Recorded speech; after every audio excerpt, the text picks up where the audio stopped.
T. Higgins não chega em um acordo para renovar o seu contrato com os Bengals e ficará livre no mercado após o final dessa temporada, Nick Chubb volta a treinar pesado e faz agachamento com mais de 250 quilos apenas 8 meses depois de uma cirurgia, Jordan Addison dos Vikings é preso sob suspeita de dirigir alcoolizado e muito mais. Seja bem-vindo ao NFL de Plantão, nosso vídeo semanal em que conferimos tudo o que aconteceu ao redor da NFL nessa semana. E para começar, vamos direto para o caso do Jordan Addison. O wide receiver de Minnesota foi preso na noite de sexta-feira sob suspeita de dirigir embriagado. De acordo com um relatório policial, o Addison foi encontrado dormindo no volante após os policiais receberem denúncias de um Rolls-Royce branco bloqueando uma estrada. Em seguida, os policiais conduziram o jogador até a delegacia e o prenderam. Até o momento, não há informações nem sobre os níveis de álcool em seu sangue e nem sobre a possível presença de outra substância. Tudo o que sabemos é que ele foi liberado apenas 2 horas depois de sua prisão. Em 2023, o wide receiver foi uma peça muito importante para o ataque de Minnesota e fechou a sua temporada de calouro com mais de 900 jardas e 10 touchdowns recebidos. Devido a isso, a notícia do incidente deixou a equipe preocupada, e em suas redes sociais, os Vikings publicaram a seguinte declaração: "Estamos cientes da prisão do Jordan Addison na última sexta-feira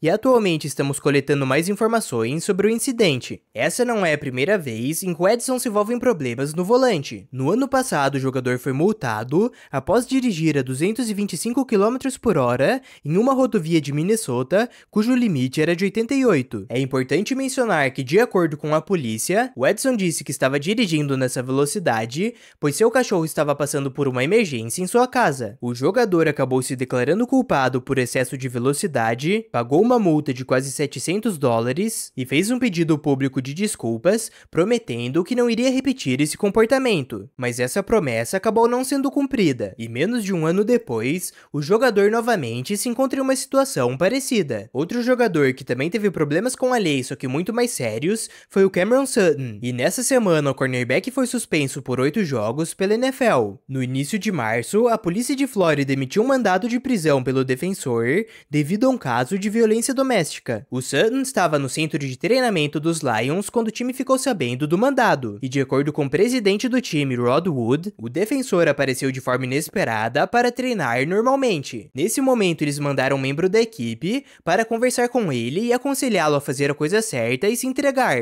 Porém, ele não seguiu o conselho e simplesmente foi embora. O time de Detroit cortou o defensor no dia seguinte e não teve mais nenhum contato com ele desde esse acontecimento. O cornerback continuou foragido e procurado pela polícia por semanas, até que ele finalmente decidiu se entregar no dia 31 de março. Inicialmente, o mandado enquadrava o crime como felony, porém, os promotores disseram mais tarde que ele estava sendo formalmente acusado de um misdemeanor, que é um tipo de crime menos grave que pode resultar em multas e um período de prisão de no máximo 1 ano. O jogador acabou sendo liberado após pagar a fiança e entrou para um programa de intervenção em abril, e depois desse caso ele havia se distanciado dos holofotes, mas há um mês atrás ele voltou a ser o alvo das notícias após assinar um contrato de 1 ano com o Pittsburgh Steelers, onde ele já havia jogado as 6 primeiras temporadas de sua carreira. Nessa semana, a NFL anunciou a suspensão do jogador por 8 partidas devido à violação da política de conduta pessoal da liga. O Sutton optou por não recorrer e a punição seguirá a mesma. Agora vamos para o principal assunto da semana, envolvendo T. Higgins e os Cincinnati Bengals. Chegando nessa free agency, o wide receiver era um dos nomes mais desejados do mercado. Sabendo disso, não demorou muito para o time de Cincinnati aplicar a franchise tag no recebedor. A tag, apesar de garantir ao jogador um salário dentro do top 5 da posição,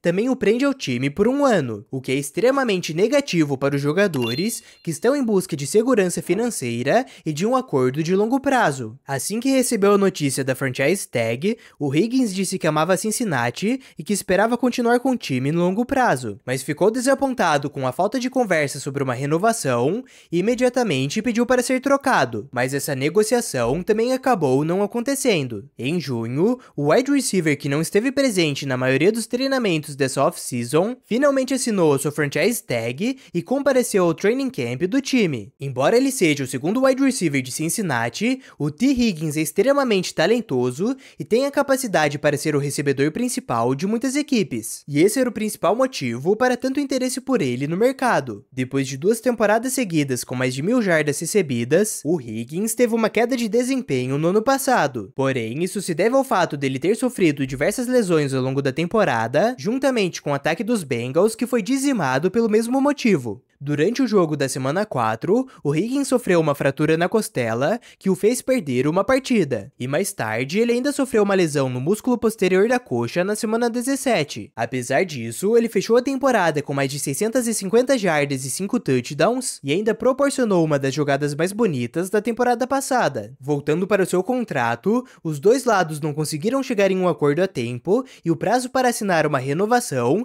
expirou na segunda, dia 15. De todos os 8 jogadores que receberam a franchise tag, o T. Higgins foi o único que não recebeu um contrato de longo prazo. E agora, com o período de negociação já expirado, ele ficará livre no mercado após o final dessa temporada, e com certeza será um dos free agents mais disputados de 2025. Os Bengals ainda terão a chance de renovar com ele na temporada que vem, mas ao que tudo indica, isso é pouco provável. O time de Cincinnati lidou com uma situação muito parecida em 2022, quando eles aplicaram a franchise tag no safety Jessie Bates. O defensor também foi o alvo de diversos rumores de troca, mas ele jogou a temporada normalmente. Porém, ele se despediu do time na free agency, e esse é o caminho que muitos acreditam que o Higgins seguirá. Fora isso, os Bengals acabaram de tornar o Joe Burrow o quarterback mais bem pago da liga, com um contrato de 5 anos e 275 milhões de dólares na temporada passada. E em breve ainda terão que renovar com o principal recebedor do time, Ja'Marr Chase. E considerando o contrato do seu ex-companheiro de LSU, Justin Jefferson,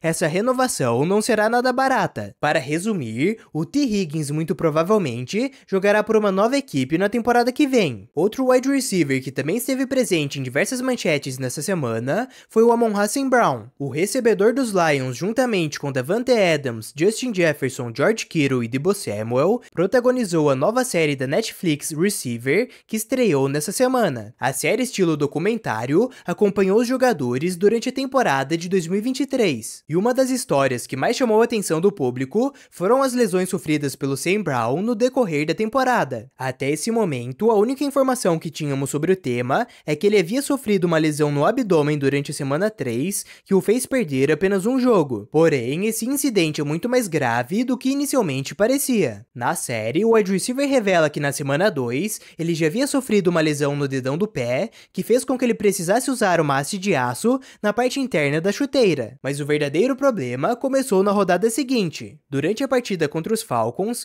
o St. Brown sofreu uma lesão no oblíquo, que piorou ainda mais o seu estado, e apenas 4 dias depois, ele já entrou em campo novamente, dessa vez contra seu rival de divisão, Green Bay Packers. Nesse momento, St. Brown descreveu a dor como 8 ou 9, numa escala de 1 a 10, e ainda disse o seguinte: analgésicos são uma coisa que eu realmente não gosto de tomar, a menos que sejam os Packers. No final, o recebedor terminou a partida com um touchdown e conseguiu derrotar o seu rival. Porém, isso custou caro, e a sua condição física ficou muito pior. Após passar por uma ressonância magnética, os médicos imediatamente revelaram que o seu oblíquo havia sido arrancado completamente do seu osso. Devido à gravidade da situação, o St. Brown não atuou na rodada seguinte, mas ele imediatamente retornou aos gramados na 7ª rodada e não perdeu mais nenhuma partida sequer. A resistência e a capacidade do St. Brown de jogar em meio a tanta dor deixou muita gente impressionada. Porém, tudo fica ainda mais surpreendente quando consideramos o seu desempenho na temporada. O wide receiver teve um total de 119 recepções, mais de 1.500 jardas e 10 touchdowns. E como consequência desses números, ele ainda foi selecionado para o Pro Bowl e para o primeiro time do All-Pro. A temporada do St. Brown ficou ainda mais impressionante depois dessas informações. E sem dúvidas, ele merece o contrato que recebeu na off-season. Continuando para o próximo assunto no outro lado da bola,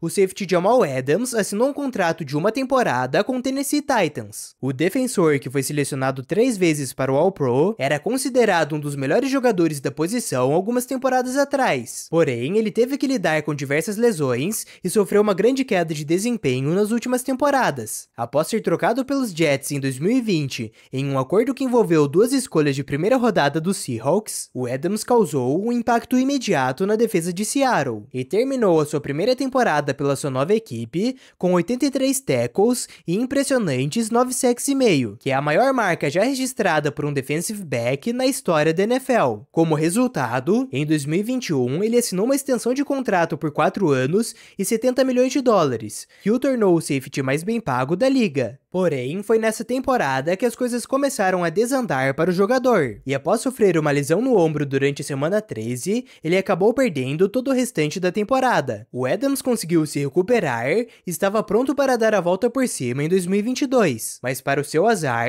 na primeira semana ele sofreu um sério rompimento do tendão do seu quadríceps esquerdo, que mais uma vez acabou totalmente com a sua temporada. Na última temporada, ele chegou a atuar em 9 partidas, porém, ele mais uma vez foi prejudicado por lesões e acabou sendo cortado do time em março. O seu novo contrato com os Titans tem a duração de 1 ano e um valor de 1,125 milhões de dólares, que é a quantia mínima permitida pela NFL. Dessa maneira, ele deixou muito claro que não está jogando por dinheiro, e agora ele irá se reencontrar com seu ex-coordenador defensivo da época dos Jets, Denard Wilson, e terá a chance de reviver a sua carreira e de provar para a liga que ele ainda consegue jogar em alto nível. Continuando na posição, outro assunto que gerou muita repercussão nessa semana é a quantidade de defensive backs talentosos livres no mercado. Toda temporada ficamos espantados com jogadores de grande nome que por algum motivo continuam sem nenhum time. E nesse ano a situação chamou ainda mais atenção,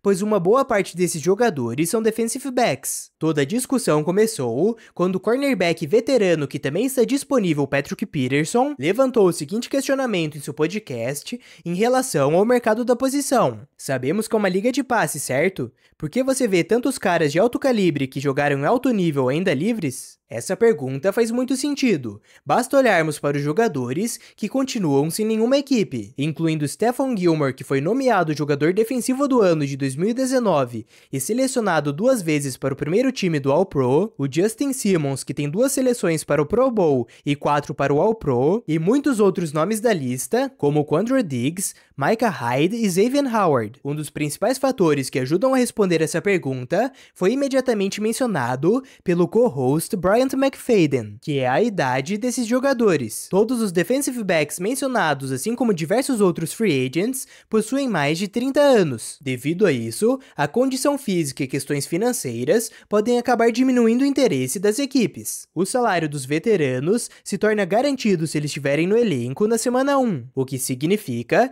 que muitos times podem ter escolhido esperar para assinar com esses defensores para dar mais chances para os novatos, que são opções muito mais baratas. Porém, se tratando dos principais defensive backs disponíveis, é basicamente só uma questão de tempo. E provavelmente todos esses jogadores que foram mencionados, ou pelo menos a grande maioria deles, estarão com contrato assinado até setembro. Outro grande assunto dessa semana foi o running back Nick Chubb, que apenas 8 meses depois de passar por uma cirurgia devido a uma grave lesão, já está treinando mais pesado do que nunca. Em um vídeo que viralizou nas redes sociais, o Chubb aparece fazendo agachamento com 265 quilos. E como se isso já não fosse impressionante, ele fez 2 repetições e ainda por cima está usando uma barra conhecida como Tsunami Bar, que deixa o exercício ainda mais complicado devido à oscilação e falta de estabilidade e que alega gerar um pico de força mais de 2 vezes maior quando comparado a uma barra normal. Esse vídeo isolado já seria surpreendente por si só,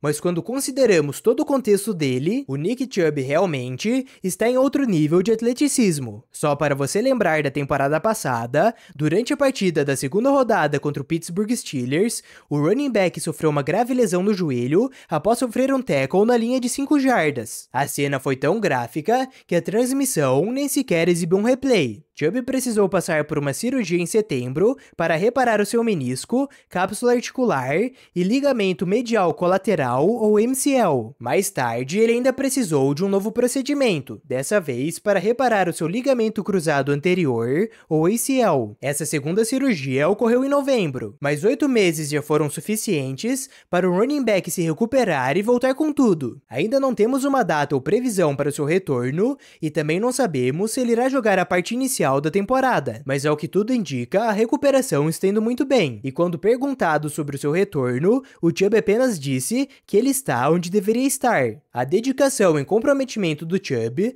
são realmente impressionantes, e não é à toa que ele já foi capaz de superar uma grave lesão nos seus tempos de universidade e ainda se estabeleceu como um dos running backs mais dominantes da liga. Seguindo para a próxima notícia, agora temos um acontecimento curioso. Na semana passada, o linebacker Joshua Allen, mais conhecido como Josh Allen, anunciou que mudou oficialmente de nome. Em suas redes sociais, o defensor revelou que agora passará a se chamar de Joshua Hines Allen. A decisão foi tomada com a intenção de honrar a sua família e parentes do seu lado materno. Hines Allen já era o sobrenome da sua irmã Maisha Hines Allen, que atua pelo Washington Mystics da WNBA, assim como suas duas outras irmãs Kyra e LaTorri, que jogaram a Liga Universitária de Basquete, mas elas não são as únicas atletas da família. O seu tio Gregory Hines é um membro do Hall da Fama da Universidade de Hampton e chegou a ser escolhido no draft da NBA pelo Golden State Warriors em 1963. O Josh Hines Allen é um dos melhores pass rushers da liga, e em 2023 ele foi o segundo jogador com mais sacks aplicados na temporada, empatado com Troy Hendrickson com um total de 17,5, e devido ao seu desempenho, ele recebeu uma renovação de contrato gigantesca nessa off-season de 5 anos e 150 milhões de dólares,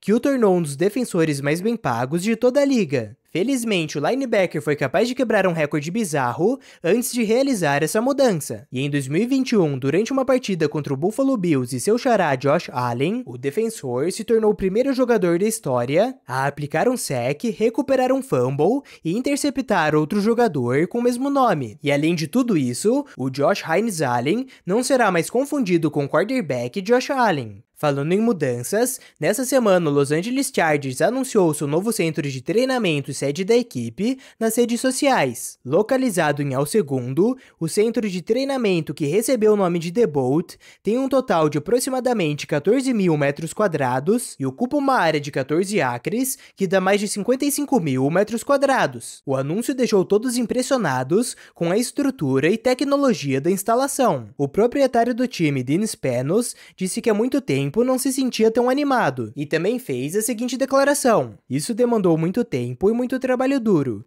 e eu fico feliz em saber que a nossa equipe, jogadores e torcedores poderão aproveitar isso nos próximos anos." E realmente não é para menos. A estrutura é simplesmente impressionante. O The Bolt possui 3 andares e 3 campos inteiros de grama natural. O térreo conta com um grande vestiário, uma sala de equipamento, uma academia completa, espaços médicos e de recuperação, incluindo uma sala de hidroterapia e uma sauna seca e a vapor, uma piscina olímpica e uma de reabilitação, e ainda um lounge externo com churrasqueira, TV e até uma fogueira. Além disso, a entrada também conta com uma calçada da fama, realizada pela mesma empresa, responsável pela de Hollywood. No segundo andar estão localizados um amplo refeitório e a cozinha, com destaque para o forno com formato de capacete. O piso ainda conta com escritórios para as equipes da comissão técnica e de operações, uma sala de reuniões com espaço externo com grama e a sala de reuniões do time de 2 andares. No último piso, fica um clube privado para membros, que conta com uma varanda,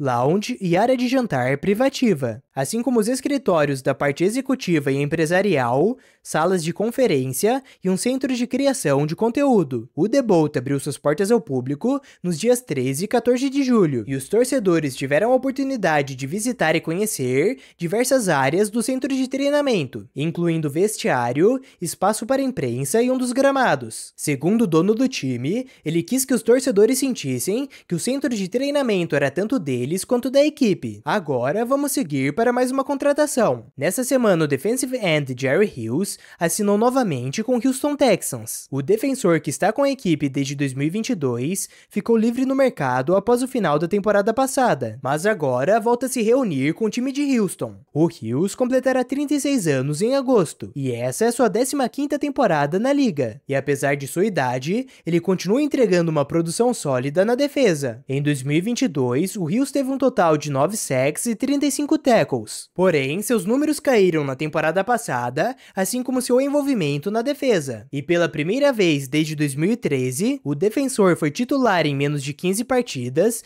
e jogou em menos de 50% dos snaps. Porém, isso é normal nessa etapa da carreira. E agora que retornou para o Houston Texans, ele estará à disposição da comissão técnica para rotações e ajudará a reforçar a linha defensiva, liderada pelo Will Anderson Jr. e o recém-chegado Daniel Hunter. E por falar em comissão técnica, uma das movimentações que mais chamou a atenção nessa off-season foi a demissão do head coach dos Falcons, Arthur Smith. E para entender como a má utilização e o desperdício de jogadores jovens e talentosos foram cruciais para a perda do seu cargo e como ele quase arruinou o futuro do time de Atlanta, confira esse vídeo que está aparecendo na tela.